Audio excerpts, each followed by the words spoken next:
Were you allowed to say no to your parents growing up? Many of us were not allowed to say no to our parents growing up, and so we learned to say no in other ways. We learned to say no by manipulating them, trying to figure out how to control them. We learned how to say no by lying to them, by cheating. Some of us learned how to say no by completely avoiding the situation, avoiding conflict resolution or conflicts at all. Some of us learn to become chameleons and just kind of hide in the background and become unseen so that we don't have to become part of a conflict. Some of us lost our identities and just gave ourselves up and became good little boys and girls. And so what ends up happening when we don't learn to say no, well, some things that could happen in childhood, like I mentioned in the last video, are maybe drugs or inappropriate sex, or not knowing how to have a boundary as a teenager. But what that looks like as an adult is you can really lose your sense of self, and you're angry, but you're not able to express your anger appropriately.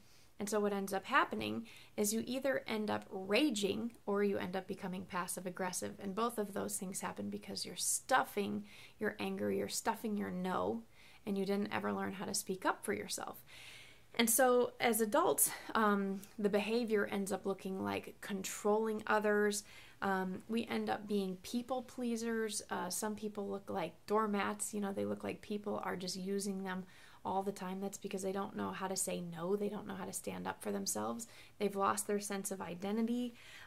People actually forget what their own needs are. So people don't know what they want. They don't know what they like. They don't know any of that because they weren't allowed to say no as a child and to determine what they did and didn't like. They were just told what they did and didn't like. So as an adult, they have a hard time determining what they do like. Some people who weren't allowed to say no as a child, they feel bad or wrong when they actually stand up for themselves because they were taught, you don't say no, you do what I want. So they've learned to make other people happy. And this makes them feel like they need to prove something. I have to prove to you that I can have this. And they'll fight tooth and nail, and actually causes more conflict instead of, these are not the conflict avoiders.